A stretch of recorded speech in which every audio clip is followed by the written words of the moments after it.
और दिल्ली आपको लेकर चलते हैं सांसद संजय सिंह, क्या कुछ कह रहे हैं वो आपको सुनवाते हैं। नहीं देते इसलिए ऐसी नकली बातें लेके आते हैं। इनका तो खुद का रिश्ता जिंदा से रहा है। इनके पूरे पुरखों का, इनके पूर्वजों का। तो इसलिए रोजगार धर्म की बात कीजिए। सबसे बड़ा धर्म जो कर्म का है उसके बारे में बात कीजिए। वो कितनी नौकरी दिया आपने, कितनी बड़ी बड़ी इन्वेस्टर समिट आपने कराई, और उस इन्वेस्टर समिट में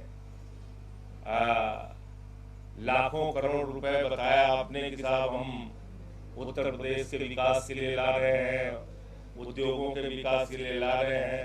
ना नौकरी मिली, ना इन्वेस्टमेंट आया। तो उन सब मुद्दों की बात कीजिए। कब तक किसके डपली बजाते रहेंगे। सांसद जी, अखिलेश यादव ने इसी में कहा है कि बीजेपी ने अमेरिका से हाथ मिला लिया है। बीजेपी सोना इकट्ठा कर रही है, इसलिए बेरोजगारी बढ़ रही है और व्यवस्था। सोना तो अभी बेचा है इन लोगों ने, कहीं चली खबर? 35 टन सोना बेचा है इन्होंने, गिरवी रखा है। तो अगर आप देश की अर्थव्यवस्था की बात करेंगे तो भारतीय जनता पार्टी पूरी तरीके से फेल साबित हुई है, मोदी जी की सरकार। और दूसरी बात, जब प्रधानमंत्री बने तो 56 लाख करोड़ का कर्जा था हिंदुस्तान के ऊपर, और 18 घंटे मोदी जी ने मेहनत किया, दिन रात काम किया इस देश के लिए, तो वो कर्जा हो गया 200 लाख करोड़। तो ये योगदान है उनका इस देश के लिए। और जहां तक अमेरिका का प्रश्न है, तो ट्रंप की डांट खाते खाते परेशान है मोदी जी। हर तीसरे दिन डांट देता है, हर तीसरे दिन कोई ना कोई आरोप लगा देता है। तो ये हालत है। और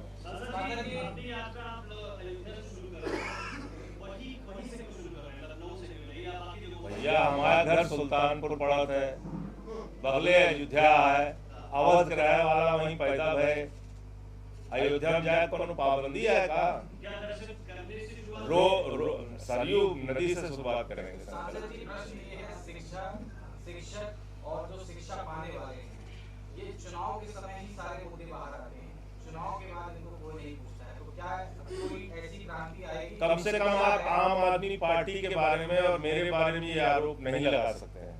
मैं पूरी जिम्मेदारी से बात कर रहा हूँ।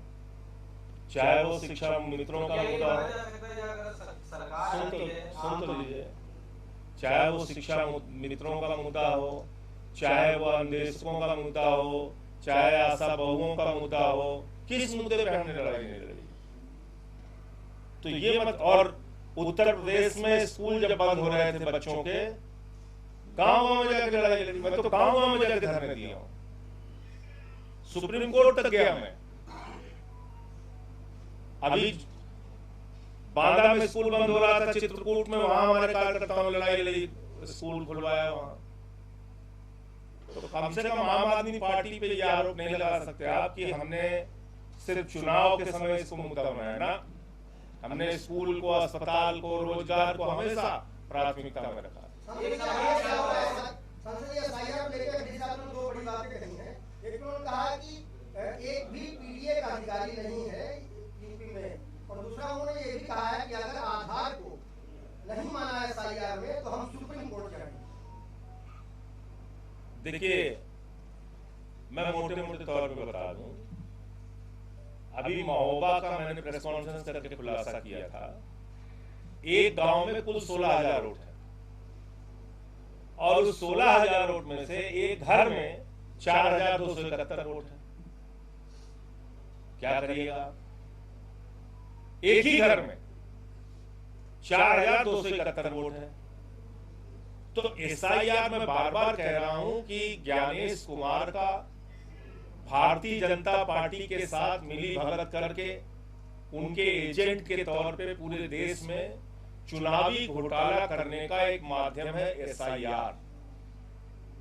और भी स्पष्ट करूं, बिहार में एसआईआर कराया, वहां पर सितंबर 2025 तक जो भारत सरकार का आंकड़ा है, वो आंकड़ा कह रहा है कि वहां बिहार के लोगों की 18 साल से ऊपर की आबादी है 8 करोड़ 22 लाख। जो लोकसभा का चुनाव हुआ, जिसके जरिए मोदी जी प्रधानमंत्री बने, उस लोकसभा के चुनाव में बिहार में था वोट 7,80,00,000। जब एसआईआर हुआ, जब इतना ढोल पीटा गया कि हम गहन पुनरीक्षण कर रहे हैं, सारी मतदाता सूची बिल्कुल ठीक कर देंगे, तब तो मतदाता की संख्या 8,22,00,000 होनी चाहिए थी, अब 20 लाख होनी चाहिए थी, या 18 लाख होनी चाहिए थी। क्योंकि आप तो मताधिकार का इस्तेमाल सही ढंग से हो ये करने जा रहे हैं ना एसआईआर के जरिए, तो 8 करोड़ 18 लाख 20 लाख 15 लाख होनी चाहिए थी। सूची लोकसभा के चुनाव से भी घटके 7 करोड़ 42 लाख पे पहुंच गई, 80 लाख वोट काट दिए वहां। और मैं बार बार बिहार के मामले में सवाल उठा रहा हूं, 5 लाख डुप्लीकेट वोट है वहां, 1 लाख वहां ऐसे वोट हैं, ऐसे वोट हैं काका काका ताता दादा नाम का पता नहीं। और शुरू क्यों किया था भाजपा ने? अमित शाह हो, मोदी हो, पूरी की पूरी बीजेपी हो, घुसपैठिया पकड़ेंगे, घुसपैठिया पकड़ेंगे। क्या हुआ भैया? घुसपैठिया कितने पकड़े आपने बिहार में? मात्र 315, जिसमें 78 मुसलमान और बाकी सब नेपाल के हिंदू। अभी आप देखिए यूपी में शुरू नहीं हुआ है, अभी सब घुसपैठियों के बाप हो जाएंगे। यहां ये सब घुसपैठियों के बाप हो जाएंगे, ये जितने भाजपा वाले हैं, अमित शाह हो, मोदी हो, योगी हो, सब कहेंगे हम घुसपैठियों को भगाएंगे, इनको उड़ाएंगे, इनको बुलडोजर चलाएंगे। पूछो अब तक क्या कर रहे थे? घास छील रहे थे। 11 साल से मोदी जी सत्ता में है, अमित शाह सत्ता में है, और 8 साल 9 साल योगी जी को हो गया। अब इनको घुसपैठिया याद आएगा एसआईआर के नाम पे। अभी तक क्यों नहीं हटाया? भारत सरकार का आंकड़ा है 2014 के पहले वर्षवार देखिए, जितने बांग्लादेशी हिंदुस्तान से भगाए गए, 2014 के बाद उसकी संख्या लगातार कम होती गई। और बीएसएफ तुम्हारी, आर्मी तुम्हारी, सीमा की सुरक्षा तुम्हारी, तुम्हें लोग, मतलब भाजपा एक ऐसी पार्टी है अपने गुनाहों, अपने पापों का भी चश्मा मनवाती है। आधार कार्ड वाला बयान क्या कहना चाहिए? आप क्या सुझाव उस पे? अगर अखिलेश का आधार कार्ड को नहीं माना गया, उत्तर प्रदेश में 2 करोड़ वोट कटेंगे, अभी से नोट कर लो। उत्तर प्रदेश में एसआईआर के जरिए ज्ञानेश कुमार, मोदी और योगी आदित्यनाथ मिलकर 2 करोड़ काटेंगे वोट। अब किसका काटेंगे अभी सुन लो। दलित, पिछड़े, मुसलमान, जो इनके समर्थक नहीं है, मैं खुल के बोल रहा हूं, और चाहे चेक कर लेना। ये इस देश के शोषित, वंचित, गरीब लोगों के दुश्मन हैं, उनके वोट काटेंगे एसआईआर में।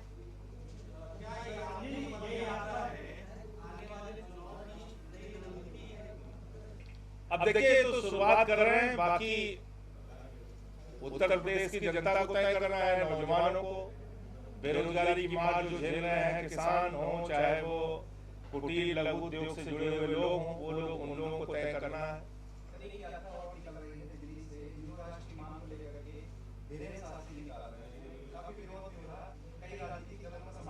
बाबा साहब के संविधान के खिलाफ किसी को बोलने का हक नहीं है, और बाबा साहब ने जो हिंदुस्तान का संविधान बनाया है, उसमें लिखा हुआ है भारत एक धर्मनिरपेक्ष राष्ट्र है। और मोदी और योगी और अमित शाह और भागवत, इनसे भी आपका ही सवाल पूछा गया है कई बार, उठा के वीडियो देख लीजिएगा। उन्होंने साफ तौर पे मना किया है कि हिंदू राष्ट्र या किसी भी इस तरह की बात के बजाय हमारा कॉन्स्टिट्यूशन जो कहता है हम मानेंगे।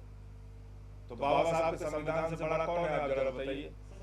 उनके द्वारा लिखे गए भारत के संविधान से बड़ा कोई नाम हो, आप बताइए। मैं हर उस आदमी के खिलाफ हूं जो संविधान के खिलाफ है।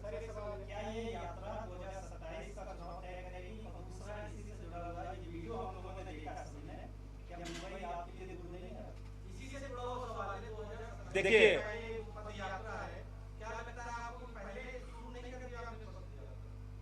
देखिए ऐसा है कि अब जब लास्ट में करते थे तो अभी आपकी तरह सवाल पूछा है, जैसे उन्होंने कहते कि भाई अभी चुनाव है तो आपको याद आ रहा है। अब हम 1.25 साल पहले शुरू कर रहे हैं तो कम से कम ये आरोप तो नहीं लगाएंगे कि रोजगार का मुद्दा हमने चुनाव के टाइम में उठाया। तो ये मुद्दा है, इसको उठाने दीजिए। घर से निकला हूँ, 12-15 दिन चलेंगे, मेहनत करेंगे, परिणाम देखते हैं क्या होगा। लोग जुड़ेंगे थोड़ा। बाहर कार्यालय के बाहर जो है पत्रकारों की भी एंट्री करवाई जा रही है, तो क्या आम आदमी पार्टी पत्रकारों के लिए कोई योजना ला रही है या उनके बारे में सोच रही है? ये पत्रकारों की एंट्री मतलब मैं नहीं समझ पा रहा हूँ। पत्रकारों की रजिस्टर में एंट्री कराई जा रही है कार्यालय में आने पर। पता नहीं, खुद ही बैठा हूं। या कोई योजना से संबंधित है तो आप बता दीजिए। नहीं,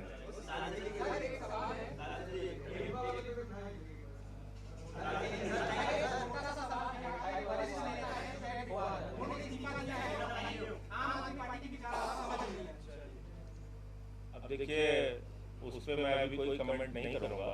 पार्टी के लोग उनसे बातचीत में है, तो जब बातचीत में है तो उस पर कोई मीडिया में आके बोलना ठीक नहीं। उत्तर प्रदेश में 45,000 होमगार्ड की हो रही है और ये जो जिम्मेदारी है वो पुलिस भर्ती बोर्ड को दी गई है। ऐसे में जो वर्तमान में तमाम होमगार्ड हैं उनसे बात कर रहे हैं कि उनकी ड्यूटी भविष्य में कम हो जाए। देखिए ऐसा है कि ये तो यात्रा का मकसद ही हमारा यही है, रोजगार खाने पे तो जुटी हुई है सरकार, इसमें कहीं कोई संदेह नहीं है। दूसरी जो बात है वो है पेपर लीक। उत्तर प्रदेश सरकार की सच्चाई बन चुकी है पेपर लीक। लेखपाल की भर्ती होगी पेपर लीक, क्लर्क की भर्ती होगी पेपर लीक, सिपाही की भर्ती होगी पेपर लीक। तो हर चीज में पेपर लीक, हर चीज में गड़बड़ियां होती हैं। तो जो होमगार्डों की शंका है वो गलत नहीं है। अब कितनी निष्पक्षता उसमें होगी जब एक कोऑपरेटिव बैंक के 10 लोगों 12 लोगों की भर्ती में गड़बड़ी कर रहे हैं लोग, तो कितनी गड़बड़ी कर सकते हैं वो उसके आधार पर लोगों की चिंता जायज है। Thank you.